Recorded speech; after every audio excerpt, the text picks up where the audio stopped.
వెళ్ళేటప్పుడు సంతోషమే, వచ్చేటప్పుడు సంతోషమే. ఎందుకంటే 18 రోజుల పాటు ఆల్ ఆర్ బెయిలబుల్ కేసెస్, 18 రోజుల పాటు సెంట్రల్ ప్రిజన్లో ఉండవలసిన పరిస్థితి ఏర్పడింది. దీనికి కారణం ఈ ప్రభుత్వం, పోలీసులు కుమ్మక్కై చేసినటువంటి సంఘటనలు. నేను చాలా వివరంగా గుంటూరు వెళ్ళిన తర్వాత మళ్ళా మాట్లాడతాను. నేను అందరికీ ఈ సందర్భంగా నా ధన్యవాదాలు తెలియజేస్తున్నాను. నాకు ఎవరైతే సపోర్ట్ చేశారో ఈ సంఘటనలో, ఎవరైతే మద్దతు పలికారో వారందరికీ నా హృదయపూర్వక ధన్యవాదాలు. అలాగే కొంతమంది మద్దతు పలకలేదు, వారికి కూడా నా ధన్యవాదాలు. వారు ఏమన్నారంటే పెద్ద మాట అన్నారు, దానికి కూడా నేను గుంటూరు వెళ్ళిన సమాధానం చెప్తా. అదేమన్నారంటే అసహ్యంగా మాట్లాడితే దాడులు చేయరా అని. అసహ్యంగా మాట్లాడితే దాడులు చేయదలుచుకుంటే ఎంతమంది మీద చేయాలి? అసహ్యంగా మాట్లాడే వాళ్ళ మీద. అది ఒక అంశం. వాళ్ళకు కూడా నేను రేపు నా సమాధానాన్ని తప్పనిసరిగా చెప్తా. 18 రోజులు నన్ను జైల్లో పెడితే నేను భయపడతా అనుకున్నారేమో. భయపడే ప్రశ్న ఈ అంబటి రాంబాబుకు ఉద్భవించదని మనవి చేస్తున్నా. ఎందుకంటే ఈ చంద్రబాబు నాయుడు గారి ప్రభుత్వం వచ్చినప్పుడే జైల్లో ఉండటానికి సిద్ధపడ్డానని కూడా ఈ సందర్భంగా మనవి చేస్తున్నా. నన్ను హింసించాలని, నన్ను జైల్లో పెట్టాలని చంద్రబాబు, లోకేష్ ఎప్పటి నుంచో ప్రయత్నం చేస్తున్నారు. ఎక్కడో దొరికాను, లోపల పెట్టారు. చూద్దాం, టైం విల్ కమ్ అగైన్. పరిస్థితులు మళ్ళా మారతాయి. ఈ పాపానికి వారు పరిష్కారం చేయక తప్పదని కూడా ఈ సందర్భంగా నేను మనవి చేస్తున్నాను. రాజమండ్రి సెంట్రల్ ప్రిజన్ నాకు పట్టుదలను పెంచే ఒక శిక్షణా కేంద్రం అని కూడా ఈ సందర్భంగా నేను మనవి చేస్తున్నాను.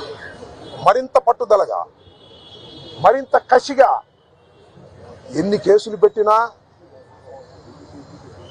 ఎన్ని రోజులు జైల్లో ఉన్నా ఒక్క అడుగు కూడా వెనక్కు వెయ్యను. జగన్మోహన్ రెడ్డి గారి నాయకత్వంలో ఈ కూటమి ప్రభుత్వాన్ని ప్రజాస్వామ్యబద్ధంగా కూల్చేంత వరకు ఈ పోరాటం ఆగదు. ఎన్నిసార్లు జైల్లో పెట్టినా వెనక్కు వెళ్లే ప్రశ్న లేదు. అన్యాయంగా, అక్రమంగా జైల్లో పెట్టారు. నా ఇల్లు దహనం చేయడానికి ప్రయత్నం చేశారు, నా కార్లు పగలగొట్టారు, నా ఆఫీస్ పగలగొట్టారు, నా పెళ్ళాం బిడ్డల్ని తరిమి కొట్టారు, నన్ను చంపడానికి ప్రయత్నం చేశారు, తీసుకొచ్చి జైల్లో పెట్టారు. ఏమైంది? ఏమైద్దని అడుగుతా ఉన్నా. చంద్రబాబు నాయుడు అడుగుతా ఉన్నా, లోకేష్ని అడుగుతా ఉన్నా. ఏమైద్ది? ఏమీ కాదు. మళ్ళా కాలం తిరిగి వస్తుంది. అన్నిటికీ సమాధానం ఇవాళ చాలామంది మిత్రులు మాట్లాడారు. బయట జరిగిన సంఘటనలు నాకు తెలియదు, చాలా తక్కువ మాత్రమే, పేపర్లో ఉన్నవి మాత్రమే నేను తెలుసుకున్నాను. జైలు జీవితాన్ని నేను అనుకోకండి, ఎంజాయ్ చేశాను. ఎంత కఠినంగా ఉన్నా ఎంజాయ్ చేశాను.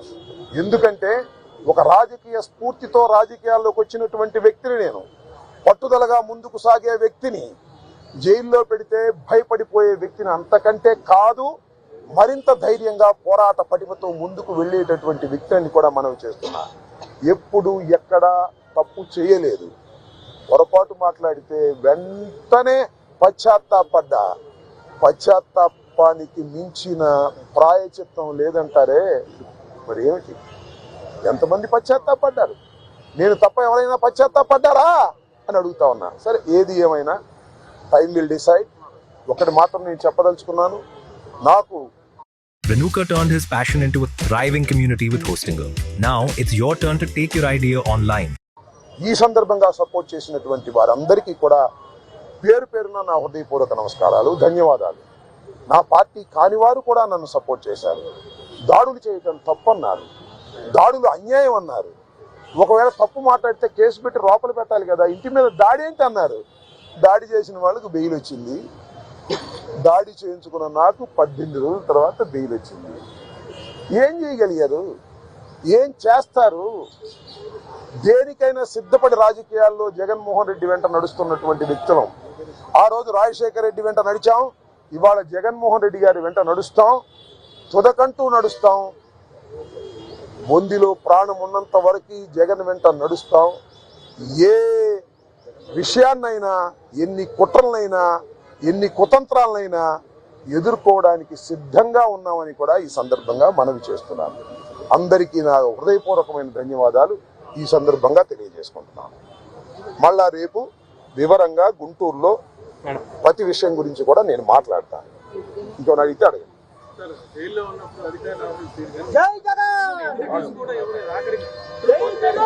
జైల్లో ఉన్నప్పుడు అధికారులు వాళ్ళ రూల్ ప్రకారం పోతారు, అక్కడ ఫుడ్డే పెడతారు. అది నాకు నచ్చినా నచ్చకపోయినా ఆ ఫుడ్డే తింటాను. కలకాలం తింటాను ఆ ఫుడ్. ఆ పెట్టిన ఫుడ్ నాకు నచ్చలేదు, ఎందుకంటే కొద్దిగా డబ్బులు ఉండవాళ్ళం కదా, మంచి ఫుడ్ తింటాం. జైల్లో మంచి ఫుడ్ కావాలంటే వస్తుందా? కోర్టు వారు నాకు ఆర్డర్ ఇవ్వలేదు. ఓకే, జైలు అధికారులు వారి ప్రవర్తన వాళ్ళది. వాళ్ళు నాకేమో స్పెషల్గా ఏం చూడాల్సిన అవసరం కూడా నేను ఎప్పుడు కోరుకోలేదు, కోరుకోను కూడా. సామాన్య ప్రశ్నలుగానే ఉండటానికి నేను ఇష్టపడ్డాను.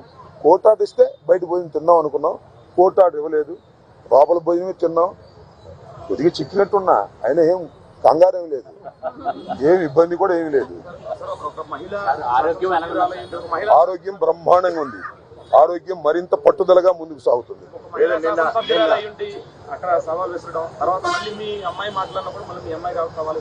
సరే, ఇప్పుడు వాళ్ళ గురించి వాళ్ళని ఉపయోగం ఉంది. చంద్రబాబు మానిటర్ చేశాడు, లోకేష్ మానిటర్ చేశాడు దాడిని. కరెక్ట్ గా చెప్తున్నా నేను. చంద్రబాబు, లోకేష్ మానిటర్ చేశారు దాడిని. 7 గంటల సేపు నా ఇంటి దగ్గర దాడి జరిగింది. 7 hours పోలీసులు ఉన్నారు అక్కడ. ఇంతకన్నా ప్రజాస్వామ్యంలో ఏం కావాలి చెప్పండి, నాకు అర్థం కాల.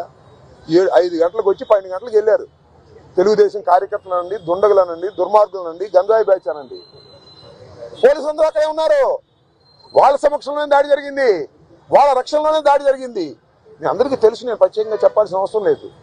బట్ నేను 11వ తారీఖున రాత్రి 10:20 నేను అరెస్ట్ అయిన దగ్గర నుంచి ఇప్పుడు వరకు ఏం జరిగిందో బయట ప్రపంచంలో నాకు లిటిల్ నాలెడ్జ్ ఉంది. అంటే పేపర్ నాలెడ్జ్ తప్ప నాకు ఎవరు ఏమీ నాలెడ్జ్ ఇవ్వలేదు. కాబట్టి ఈ నాలెడ్జ్ అంతా తెలుసుకుని రేపు చాలా వివరంగా, చాలా సుదీర్ఘంగా నేను నా ఆవేదన నుండి, నా కోపం అనండి, నా బాధ అనండి, నా ఆర్గ్యుమెంట్ అనండి ప్రజల ముందు పెడతాను. ఎందుకంటే ప్రజల ముందు ఎందుకు పెట్టాలంటే ప్రజలకు అర్థం కావాలి, నేనేమిటో తెలుసు. అయినా ఇప్పుడు జరిగినటువంటి సంఘటనలో చాలా పత్రికలు రాసినాయి కదా నా మీద, వాటన్నిటికీ ప్రజలకు చెప్పుకోవలసినటువంటి బాధ్యత నాకు ఉంది. కాబట్టి రేపు చాలా క్షుణ్ణంగా చెప్తాను. షేర్ చేయండి, లైక్ చేయండి, సబ్స్క్రైబ్ చేయండి. మరిన్ని వీడియోల కోసం బెల్ సింబల్ పై క్లిక్ చేయండి.